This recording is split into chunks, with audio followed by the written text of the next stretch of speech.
Okay guys, I need your attention. पहले हम लोग एक सवाल करते हैं ये वाला, ठीक है। यहाँ पर हमारे पास गिवन है a wave of amplitude 20 millimetre has intensity IX, okay. Another wave of the same frequency but of amplitude 5 millimetre has intensity IY।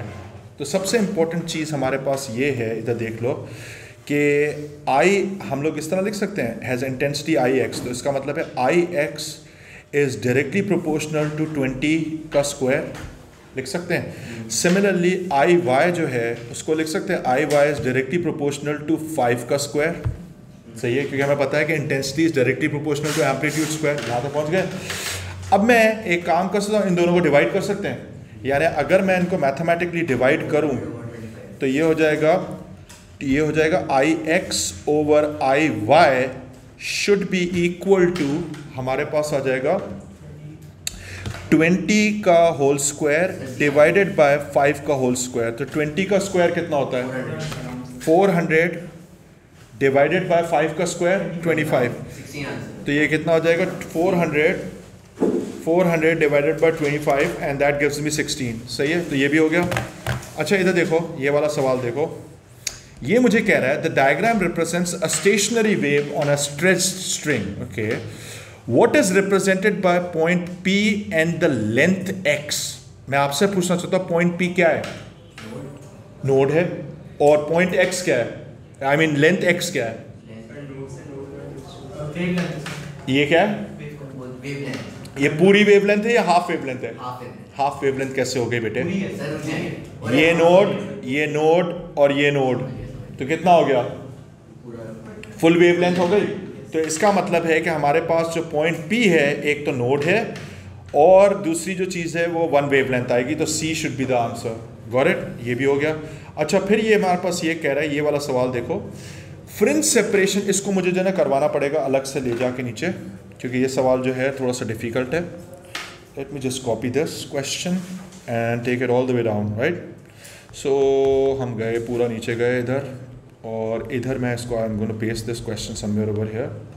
यहाँ पे मैं पेस्ट कर रहा हूँ इसको, इंसर्ट इमेज गैलरी, और ये मेरे पास यहाँ पर आ गया जी। वालेकुम बेटे, इधर देखो, fringes of separation Y are observed on the screen 1 meter from a young slit arrangement। young slit जो है वो डबल स्लिट वाला एक्सपेरिमेंट है, and is illuminated by yellow light of wavelength 600 nanometer। यहाँ तक भी पहुँच गए। At which distance from slits would fringes of the same separation Y will be observed when using blue light of wavelength this। क्या आप लोग पहले try करना चाहोगे? Listen, सबसे पहले हम इसको रीड करते हैं। Fringes of separation Y, fringe separation Y given है, are observed on a screen 1 meter from the young slit arrangement, okay, and that is illuminated by a yellow light of wavelength 600। पहले तो एक statement यहाँ तक हुआ, ठीक है। एक स्टेटमेंट अगर यहाँ तक हुआ तो हम लोग एक काम करते हैं, हमें पता है lambda is equal to SX over D होता है, सही है। तो अब इसमें मैं वैल्यू सब्सटीट्यूट कर रहा हूँ।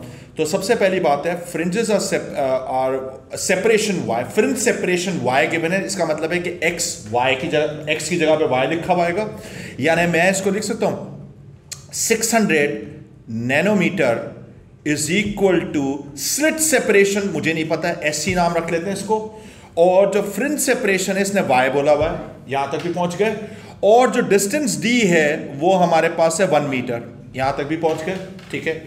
यहां तक हो गया, कोई मसला नहीं है, ठीक है, ये भी हो गया।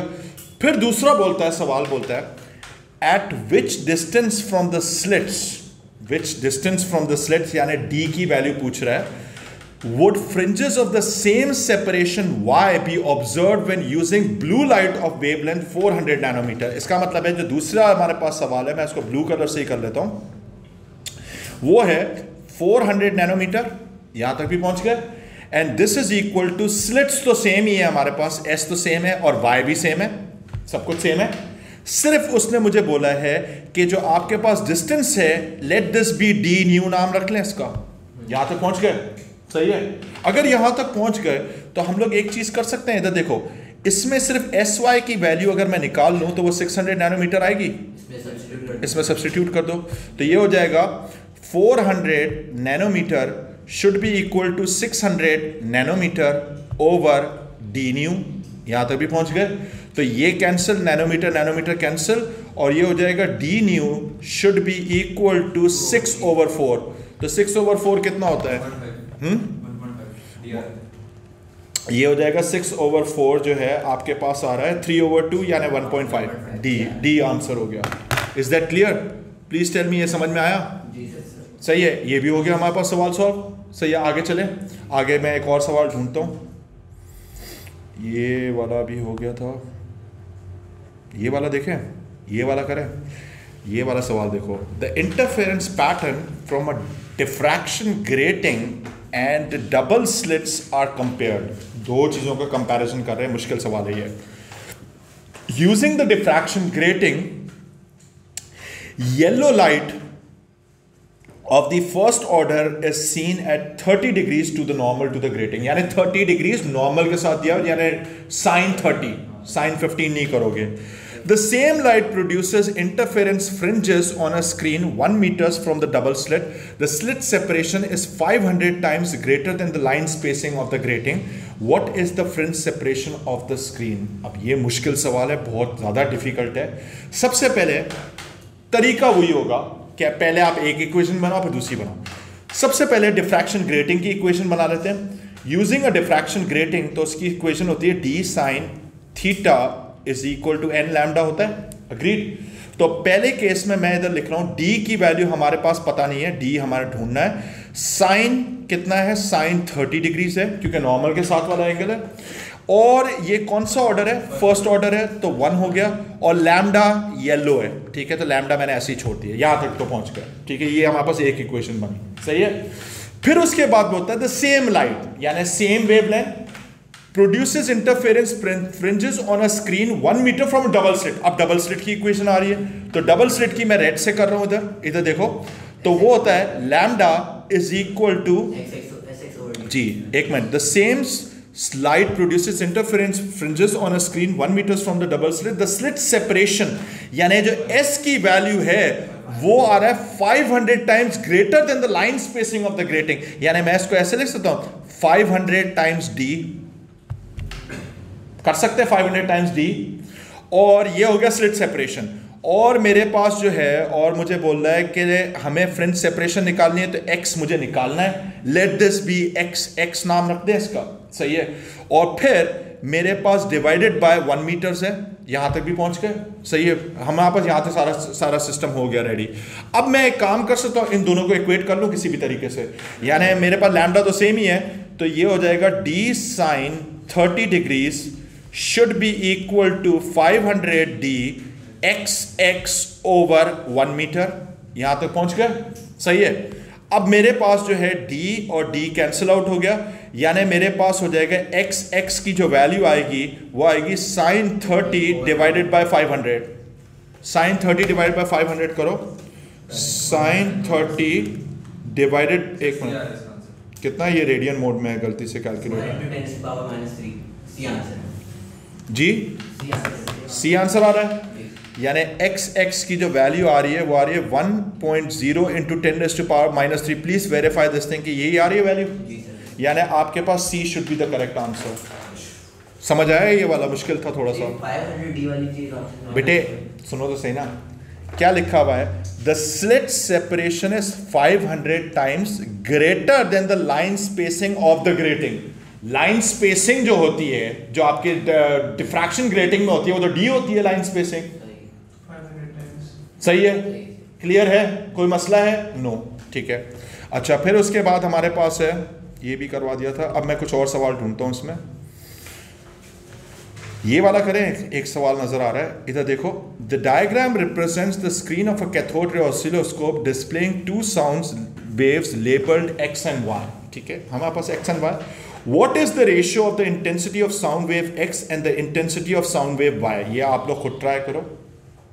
देखो, अब मैं ये सवाल मैं कर रहा हूं, इधर देखो। The diagram represents the screen of the cathode ray oscilloscope displaying 2 sound waves labeled x and y.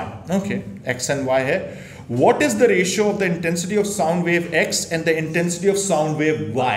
ठीक है, तो हमें पता है कि intensity I is directly proportional to amplitude का स्क्वायर होता है, ऐसे ही होता है। तो क्या हम लोग इसको ऐसे कर सकते हैं, IX ओवर IY लिख सकते हैं इसको। अगर मैंने ये लिखा तो सबसे पहले हमारे पास एम्पलीट्यूड X का कितना है, 3 यूनिट्स है, 3 यूनिट्स कर सकते हैं, तो ये हो जाएगा 3 यूनिट्स का स्क्वायर डिवाइडेड बाय हमारे पास कितना है 1 यूनिट का स्क्वायर, तो ये हो जाएगा IX over IY is equal to 9/1, यानी ए आंसर। सही है, कोई मसला ही नहीं था। अच्छा जी, ये वाला इधर देखो, ये वाला सवाल देखो कि ये वाला आप लोग शायद कर लो 74। The diagram shows 2 waves X and Y। अच्छा, एक वेव Y जो है उसका आप देख सकते हो उसका एम्पलीट्यूड भी कम है लेकिन उसकी फ्रीक्वेंसी ज़्यादा है। Wave X has amplitude this and the frequency this. What are the amplitude and the frequency of wave Y? Let's solve this question. सबसे पहले एक काम करते हैं, wave X has an amplitude 8, यानी जो वेव X है उसको मैं हाईलाइट कर रहा हूँ, ये वाली जो है ये वाली वेव X है मेरे पास, वालेकुम सलाम, ये वाली मेरे पास वेव X है, सही है, ये वेव X है मेरे पास, यहाँ तक भी पहुँच गए, ठीक है। और वेव Y दूसरी वाली है। सबसे पहले wave X has an amplitude 8, तो और फ्रीक्वेंसी इसकी 100 है, इसका मतलब है कि हम लोग टाइम पीरियड ऑफ X निकाल सकते हैं। Time period of X is equal to 1/100। 1 over अगर आप 100 करते हो तो 1 divided by 100 is equal to 0.01, यानी Tx is equal to 0.01 seconds. यहाँ तक पहुँच गए, ये टाइम पीरियड ऑफ X आया। फिर उसके बाद हमारा मेन टारगेट है कि यार अब एक चीज़ नोटिस करो, इस टाइम पीरियड के अंदर 0.01 सेकेंड्स के अंदर इसमें कितनी हमारे पास साइकिल्स आ रही है, काउंट करें, 1 मिनट, 1 2 और 3 साइकिल्स आ रही हैं। यानी मैं इसमें लिख सकता हूं कि 0.01 सेकेंड्स में हमारे पास आ रहे हैं 3 टाइम पीरियड्स ऑफ किसके, Y के, सही है। तो टाइम पीरियड इसका निकालो, टाइम पीरियड हो जाएगा इसका 3 डिवाइडेड बाय 0.01 डिवाइडेड बाय 3 करोगे, ये कितना आ जाएगा, ये आ जाएगा ये आ जाएगा 1/300। यहां तक पहुंच गए, यहां तक पहुंच गए। तो इसका मतलब है कि इसकी जो फ्रीक्वेंसी आएगी, देखो फ्रीक्वेंसी ऑफ Y इसका इनवर्स होता है, यानी ये आ जाएगी 300, यानी इसका आंसर डी हो जाएगा, सही है, गॉट इट। अच्छा, एक और सवाल, ये वाला आप ट्राई करोगे, ये वाला तो शायद अभी तो कराया था, ये वाला या नहीं कराया था, नहीं कराया था, करो 73 ट्राई करो। मेरे पास है light of wavelength 700 nanometer is incident on a pair of slits, ठीक है, forming fringes 3 millimeters apart on a screen, यानी फ्रिंज सेपरेशन हमारे पास ये वाली वैल्यू गिवन है, सो ये फ्रिंज सेपरेशन है। फिर मुझे बोलता है what is the fringe spacing when light of wavelength this is used and the slit separation is doubled. अच्छा, डी जो है वो सेम ही है, ठीक है। अब मैं पहले करता हूं इसको, ऐसे करते हैं, इधर देखते हो, इधर देख लो। सबसे पहले मैं इधर लिखता हूं lambda is equal to SX over D होता है, यही फॉर्मूला यूज होता है। थोड़ा सा मैं इसकी जो है ना इसकी साइज छोटा कर रहा हूं पेन का। अच्छा, इधर देखो, सबसे पहले जो लैम्डा हमारे पास है वो है 700 नैनोमीटर, यूनिट लिख लिया करो जस्ट इन केस। अच्छा, incident on a pair of slits, let the slit separation be S, forming fringes, fringe separation आ रही है मेरे पास कितनी, इनटू 3 मिलीमीटर, ये भी मैंने यूनिट के साथ लिखा जस्ट इन केस। और डिस्टेंस जो है, let the distance be D, ठीक है, between the slits and the screen, ये भी हो गया यहां तक। फिर उसके बाद मुझे बोलता है what is the fringe spacing, यानी मैं अभी इसको ग्रीन कलर से लिख रहा हूं, व्हेन वेवलेंथ इस बार इसने किया 350 नैनोमीटर, सही है।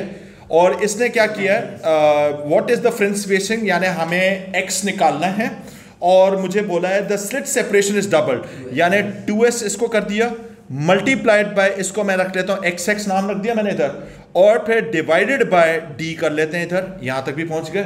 यानी मैं एक काम कर सकता हूं, इधर देखो, कॉमन सेंस की बात है, जरा इधर देखो, listen to me very carefully. ये 2 इक्वेशंस बनी है, S ओवर D इसमें भी है और S ओवर D इसमें भी है, तो नहीं मैं कैंसिल नहीं कर रहा, मैं एक काम कर सकता हूं, S ओवर D को सब्जेक्ट बनाकर 700 नैनोमीटर डिवाइडेड बाय 3 मिलीमीटर लिख सकता हूं, उसको कर सकते हैं। अब यही S ओवर D को उठा के मैं इसमें सब्स्टिट्यूट कर सकता हूं डायरेक्टली, मैं सब्स्टिट्यूशन से कर रहा हूं, या आपकी मर्जी, आप डिवाइड करके कर लो, आपकी मर्जी है। यानी फिर मेरे पास ये हो जाएगा 350 nanometer should be equal to, ये हो जाएगा 2 टाइम्स S ओवर D की वैल्यू कितनी थी 700 nanometer divided by 3 millimeter multiplied by XX। सही है, यहां तक भी पहुंच गए। यानी अब आप इसको सॉल्व कर दो तो इसके अंदर हमारे पास नैनोमीटर कैंसिल आउट हो गया और ये हो जाएगा हमारे पास XX की जो वैल्यू आएगी, XX की जो वैल्यू आएगी that should be equal to 350 into 3 millimeter divided by 2 into 700। सही है, निकाल लो XX की वैल्यू कितना 0.75 आ रहा है, तो इसका मतलब है कि ए आंसर आ जाएगा। XX is equal to 0.75 millimeter में आ रहा होगा डायरेक्टली। ठीक है, सही है, क्लियर है। अच्छा, अब ये आया सवाल, इसको मैं जो है दूसरे पेज पे लेके जा रहा हूं बिकॉज ये वाला ऐसे नहीं हो पाएगा। ओह माय गॉड, यहां से यहां तक कॉल किया, इधर गए, ऑल द वे डाउन गए, ऑल द वे डाउन गए, और इसके अंदर मैं इसको पेस्ट कर रहा हूँ। इंसर्ट इमेज और गैलरी में गए, इसको मैंने सेलेक्ट किया और इसको मैंने पेस्ट कर दिया इधर, यहाँ पे पहुँच गए। अच्छा, ये कह रहा है, ज़रा सुनो, अब मुश्किल है ये सवाल।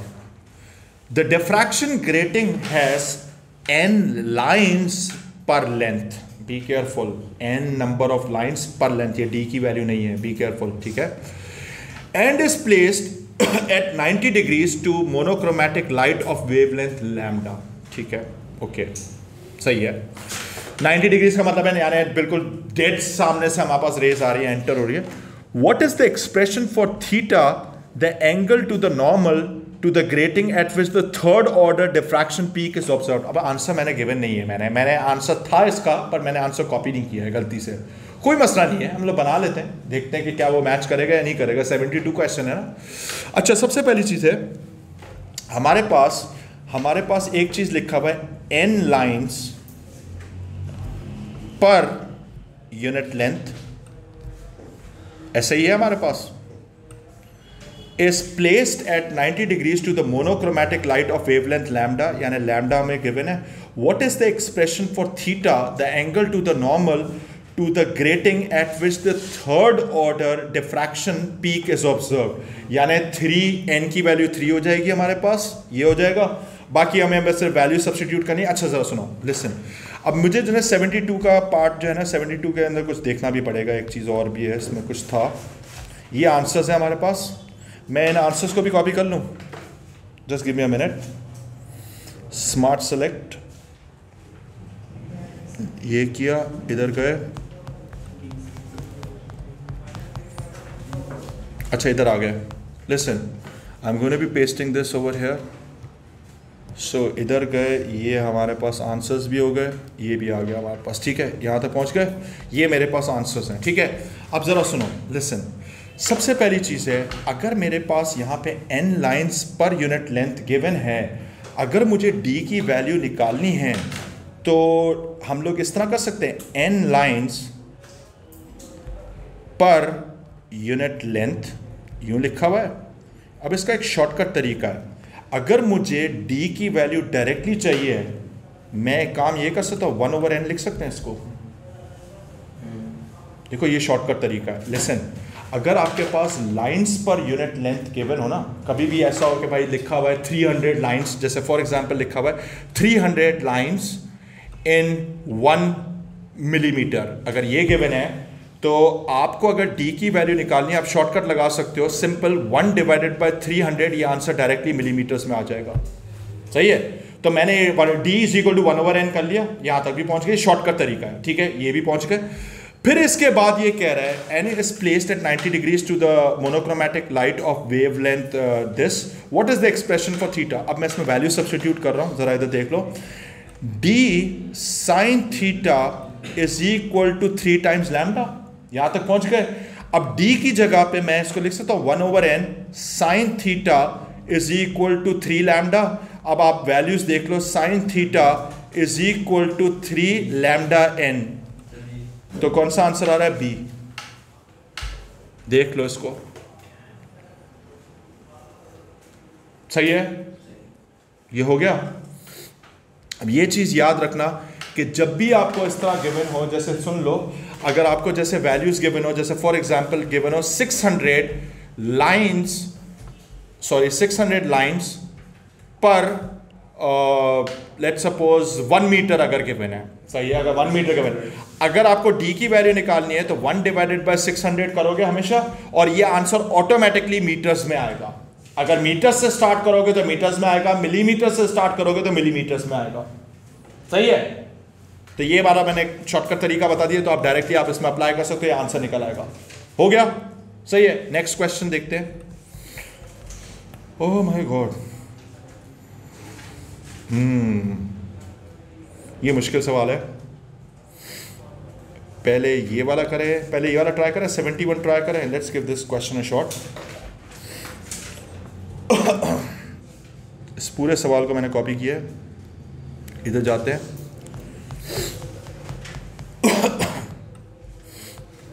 इधर इसको पेस्ट कर रहा हूं ताकि आपको क्लियरली नजर आए क्वेश्चन। ये आ गया, ये आपके पास क्वेश्चन है। Give this question a shot. Sound waves emitted by a small loudspeaker are reflected by a wall। इसका मतलब है कि हमारे पास एक सामने एक दीवार है, let this be the wall, ठीक है, यानी ओपन क्लोज वाला केस है, ठीक है। और मेरे पास एक लाउड स्पीकर ये भी लगा हुआ है, यहां तक भी पहुंच गए, this is the loud speaker. फिर मुझे कहता है the frequency F of the waves is adjusted until a stationary wave is formed with the antinode nearest the wall at a distance x from the wall। हमें पता है कि wall का जो एंड होगा, ये वाला जो हिस्सा है, यहां पर तो कंफर्म नोड बनेगा, सही है, और एंटी नोड इसके बिल्कुल करीब ही एक है, एक ही एंटी नोड इसके करीब है। अभी हमें नहीं पता कितने एंटी नोड्स हैं इसमें, हमें कुछ नहीं पता इधर का, लेकिन अगर एंटी नोड यहां पर है तो इसका मतलब है कि यहां पर एंटी नोड ये मार्क कर लिया मैंने, और इसका जो डिस्टेंस यहां से लेकर यहां तक आ रहा है वो कितना आ रहा है, वो आ रहा है x, सही है, यहां तक भी पहुंच गए। फिर एक कॉमन सेंस यूज करो कि एंटी नोड टू नोड जो होता है that is equal to quarter lambda.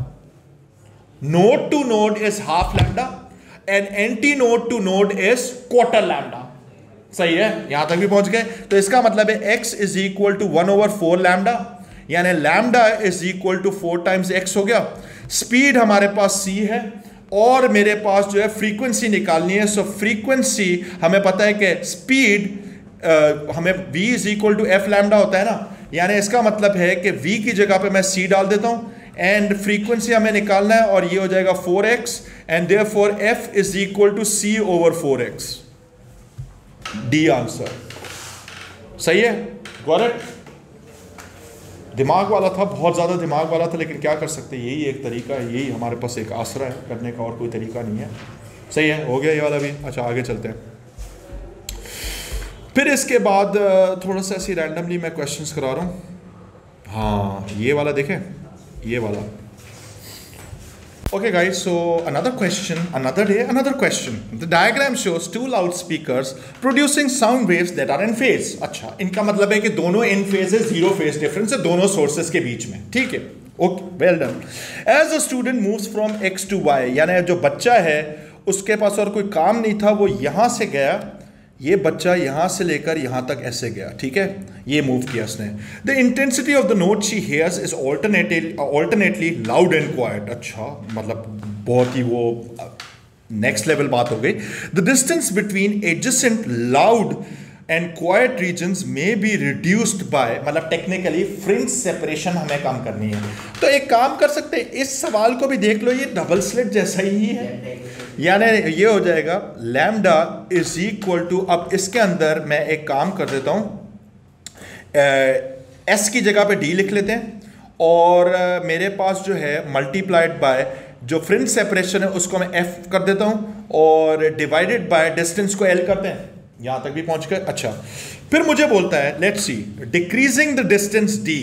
अगर आपने इस डिस्टेंस डी को कम किया तो ये फ्रिंज सेपरेशन के साथ इनवर्सली रिलेटेड है, यानी डी को कम करोगे तो एफ बढ़ जाएगा, सही है। तो ये हमें क्या करना है, द डिस्टेंस बिटवीन एडजेसेंट में बी रिड्यूस, तो ये तो नहीं कर सकते। अगर हमने डिस्टेंस जी को कम किया तो एफ बढ़ जाएगा, पहला वाला ऑप्शन गलत हो गया। Second option, increasing the distance L। अगर आपने इसको इस तरीके से अरेंज किया, so L is directly proportional to F है। यानी अगर आपने L को बढ़ाया तो आपके पास फिर F बढ़ जाएगा। हमें ये भी नहीं कर सकते ऑप्शन, हमें तो रिड्यूस करना है ना, हमें तो रिड्यूस करना है। डिक्रीजिंग द एम्पलीट्यूड, इससे कोई घंटा फर्क नहीं पड़ता, सही है। इंक्रीजिंग द फ्रीक्वेंसी, आप जरा सुनो, अगर आप फ्रीक्वेंसी को बढ़ाते हो तो वेवलेंथ क्या होती है, छोटी होती है। यानी आपके पास जो वेवलेंथ अगर छोटी हुई तो फ्रीक्वेंसी, हमारे एक्चुअली फ्रीक्वेंसी नहीं, हमारे पास F जो है, F is not the frequency but the fringe separation, तो फ्रिंज सेपरेशन भी कम हो जाएगी। यानी इसका आंसर डी होगा। जिंदगी आसान करते हैं। Diffraction is the name given to addition of two coherent waves to produce stationary wave. अबे भाई बकवास कर रहा है ये बंदा। Bending of waves around an obstacle, yes that is true. Change of direction when a wave crosses, अबे नहीं भाई। Splitting of white light into colours, वो तो डिस्पर्शन होता है, ये भी ही होगा। मैंने ये इसका एग्जाम्पल भी दिया था कि दरवाजे के उस कोने पे भी जाके खड़े हो गए तो साउंड यहाँ से घूम कर साइड से जा सकती है। क्लियर है, ये भी हो गया। अच्छा जी, oh my God, oh my God. 81, the diagram represents the pattern of stationary waves formed by the superposition of sound waves from a loudspeaker and their reflection from the metal sheet not shown. अच्छा, whatever. W, X and Y and Z are 4 points on the line through the centers of these waves. Which statement about these stationary waves is correct? An antinode is formed at the surface of the metal sheet. क्या ये बात सच है? क्यों? Node बनता है, गलत है ये वाला। A node is a quarter of the wavelength from the adjacent antinode. A node is a quarter of a wavelength from an adjacent antinode. जी, ये वाला सच हो सकता है। फिलहाल डॉट लगा लेते हैं इस पे। The oscillations at X are in phase with those at Y. घंटा, नोड के एडजेसेंट साइड पे हमेशा आउट ऑफ फेज मूवमेंट होती है। मैंने कराया था ये बात, क्योंकि यहां पर अगर एक नोड है तो अगर ये X ऊपर जाएगा तो Y नीचे जा रहा होगा। ये तो नहीं हो सकता, ये भी गलत हो गया। फिर उसके बाद stationary waves oscillate at right angles to the, क्या बोल रहा है, stationary waves oscillate at right angles to the line WZ। भाई लाउड स्पीकर की स्टेशनरी वेव है, क्या 90 डिग्रीज पे वाइब्रेट कर रहे होते हैं? नहीं, ये तो सिर्फ एक डायग्राम है। वैसे एक्चुअल जो पार्टिकल्स की मूवमेंट होती है वो कैसे होगी? पैरेलल मूवमेंट होगी, क्योंकि साउंड वेव है, लॉन्जिट्यूडनल है। ये वाला भी गलत हो गया, इसका मतलब ये वाला 100% सही हुआ। B should be the correct answer. सही है, ओह माय गॉड। अच्छा, फिर ये कह रहा है the diffraction grating with n lines पर मीटर, यानी इसका मतलब है d की वैल्यू क्या होगी? 1/n। सही है, अभी बताया था, अभी सिखाया था, थोड़ी देर पहले सिखाया था। is used to deflect light of various wavelengths lambda. Okay, ठीक है। The diagram shows a relationship between the deflection angles theta for different values of lambda in the nth order interference pattern. What is the gradient of the graph? अच्छा, सबसे पहली चीज है, formula होता है d sin theta is equal to n lambda होता है। Agreed. Graph किस चीज का प्लॉटेड है? Sine theta on the y axis है, तो मैं इसको साइन थीटा को सब्जेक्ट बना रहा हूं और इसको कर सकता हूं n लैम्डा ओवर d लिख सकता हूं इसको। ये कर सकते हैं, यहां तक भी पहुंच गए, ठीक है। अब जरा सुनो, सबसे पहली चीज है ये तो कर लिया, लेकिन यहां पर हमारे पास लैम्डा गिवन है, तो इसका मतलब है sine theta is equal to n over d। Lambda को अलग करके लिखा। अब जरा इसमें देखो, साइन थीटा मैथमेटिकली y के बराबर है क्योंकि 0 से स्टार्ट हो रहा है, और लैम्डा मेरे पास x के बराबर है। यानी ये जो पूरे की पूरी चीज है n ओवर d, ये क्या है? ग्रेडियंट है। यानी इसका मतलब, रुक तो जाओ ना बेटे, ग्रेडियंट हो जाएगा हमारे पास, gradient is equal to n over d, लेकिन जो d था वो किसके बराबर है? 1/n के बराबर है। यानी ये हो जाएगा gradient is equal to n over d, जो है d हो जाएगा 1/N। अब ये 1/n है तो n ऊपर चला जाएगा तो n के बराबर हो जाएगा, यानी a आंसर होगा इसका। क्या? दोबारा समझा रहा हूं, इधर देख लो। Okay guys, so this is it. तो 30 मिनट्स के अंदर हमने इतने सारे सवाल सॉल्व किए। स्टे ट्यून फॉर नेक्स्ट, क्या बोलते हैं उसको, next video, and please like, subscribe my channel, please check out the short section और शेयर करना जरूर बोलना, घंटी का आइकॉन जरूर दबा देना.